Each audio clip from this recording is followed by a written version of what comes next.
What is going on, guys? This is Panda with Team Advent Reverse, bringing you our Mediell deck list. I would like to preface this video by saying that this is a very casual deck, not meant to be played in high-level tournament play or anything like that. Are you able to take games? Yes. Will you win a regionals, nationals? No. But I did want to just kind of showcase this deck. I did get a chance to play it at our local tournament as well as the local that I run here in my house. So let's kind of get right into it. First off, just with the ride line, obviously grade 0, we have ride, or when going second, draw a card. Our grade 1 allows us to pull a grade 2 out of the grave and then reveal the top card of our deck. If it's a trigger, rest that unit that we called. If not, it gets to stay standing for a second attack.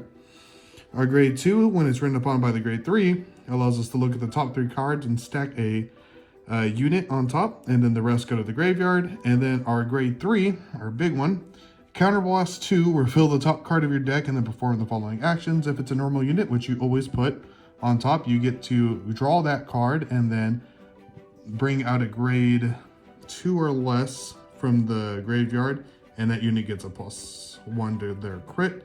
Or if it's a trigger unit, you just get to countercharge and then call a unit from the drop. So no drawing. It's pretty bad. You kind of always want to stack the normal unit when you can. The grade 2 helps you do that. And after that, you kind of have to use your other materials to make it happen. So let's go into the rest of it. Obviously, we want to play our 3 other grade 3s. Persona Ride is really important in this deck. For grade 2s, we have Alice. She's the one that you always want to be calling from the deck. If you're not calling Alice out of the graveyard, you're losing the game. If you don't see Alice early and you don't get it into the graveyard early, you're losing the game. There's just no way to keep up pressure enough with this deck without Alice. This lets you look at the top card of your deck and put it into your soul. You need soul with this deck because this requires a soul charge to restand. So this helps you stack your soul. Or if it's a trigger unit, you might want to keep it on top. Or after if you're doing it with the Persona Ride turn and you don't have a way to get the crit on Alice, she helps you soul charge and then look at the top card. And then for our last grade 2s, we're running 2 of this. Alu, I believe is her name. Yeah. She gives us an extra 5k shield. So she's a 10k shield. Nothing incredibly special, but there's nothing else that I could really think of to run. This just gives us a little bit more defensive pressure, which does come in handy for most games. Alice, I didn't really go over her effect, but when she's placed by Vanguard's ability, she gets an extra ability that when after the Vanguard swing, she can Soul Blast 1 to restand. It's not that great. She also gets plus 5,000, which is kind of important when she swings at a grade 3 or greater. So that allows her to always hit first turn because she goes from 10 to a 15. But it'd be so good if it was, if your Vanguard has swung, you can Soul Blast. But too many limitations on this deck. Going into grade 1s. We have Jute here. She allows you to look at the top card of your deck. Well, you push her into Soul. You look at the top card of your deck. You can choose to put it on bottom or to keep it on top. If you put it on bottom, you can choose one of your units to give a plus 5k. So normally, if it's not, this helps you cycle for like crits or fronts or whatever you can do to get more power for Alice. That way Alice is more consistently hitting. Because this always has +1 crit. This always has +1 crit, and then this just gives you another way to give it more power, so that way it's a better swing. And she gives you more soul, which is also really important. For Astrid, this is flexible.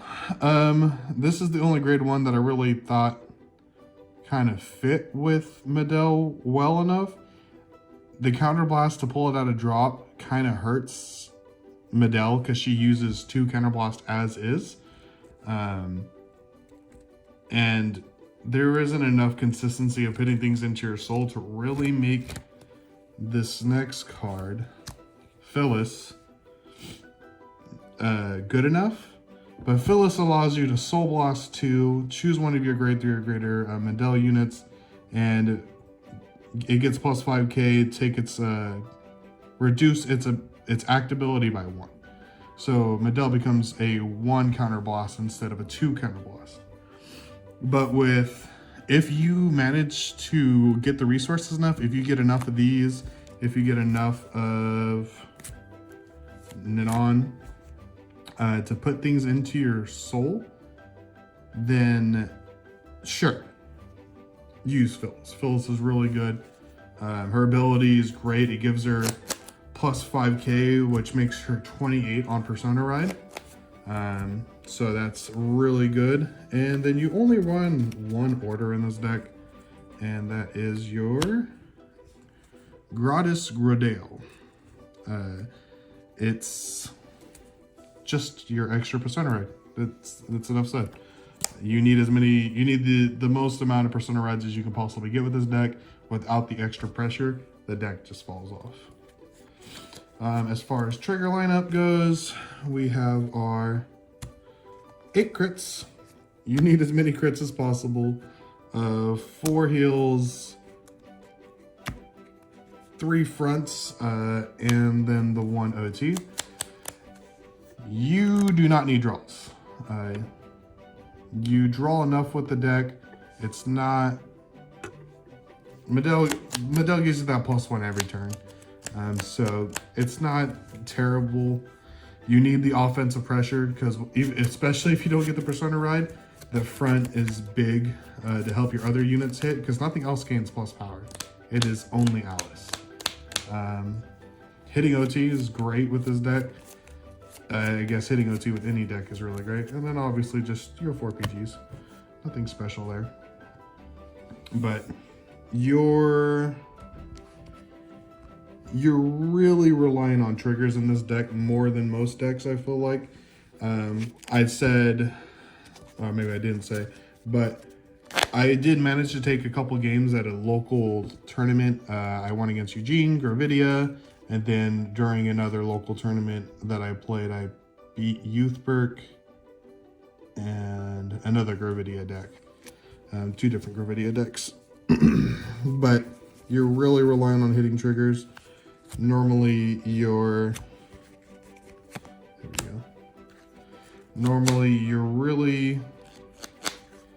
turn 1 should be pitch Alice, go into this. Like, it's a very unenthusiastic turn. Then you hit grade 2, you get to call back Alice, and then you always intercept with it no matter what, and then call into grade 3, use her effect, look at top 3 cards. And this effect will never feel good. This effect will never feel good. I can't tell you how many times I've had to pitch 2 triggers to the grave just to put a normal unit on top. And it feels so bad every time. I wish it was put the rest at the bottom of the deck or something. I understand why it's not, because the idea is, oh, you'll see an Alice on top, pitch the Alice to the graveyard. Cool, that helps. But most of the time it's, oh, I see my crit crit and heal, and then I'll see the stupid grade 1, and I'm like, well, I guess I put in the grade 1 on top, because without this effect and the extra crit, this deck has no offensive pressure whatsoever. So yeah, I mean, the deck, if I had to rate it on a 1 to 10, it'd probably be like a 4 or a 3 compared to some of the other decks that I play. Like,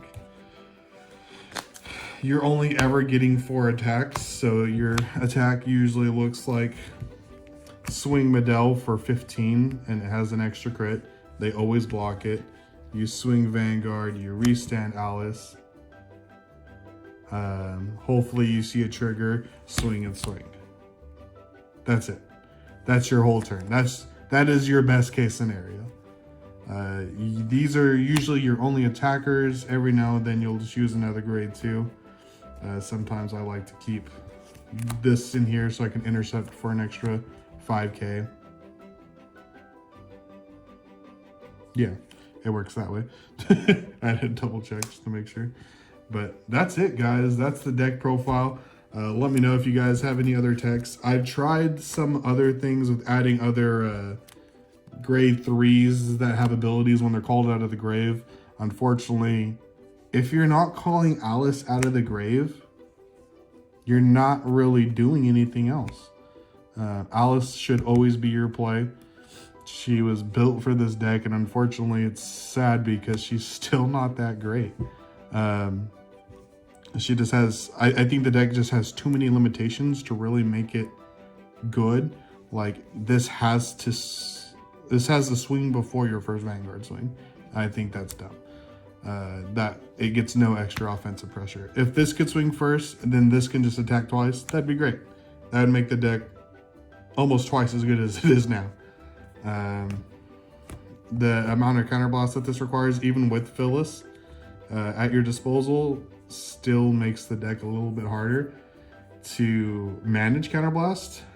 So healing is really important. Obviously, healing is RNG, so you can't really control that. A lot of the games that I took off big decks were because I double killed 6 damage OT and then proceeded to crit in front. So a lot of RNG goes into this deck. I wouldn't recommend playing this in any competitive scene. I do it so you guys don't have to. But if you want to run around with a fun deck, I definitely had a great time taking the games that I did win, and then just rubbing it in my opponent's faces. But that's it for me, guys. If you guys have any comments, questions, feel free to leave them down in the comment section below. I always read them. And thank you guys so much for tuning in. Leave a like and subscribe.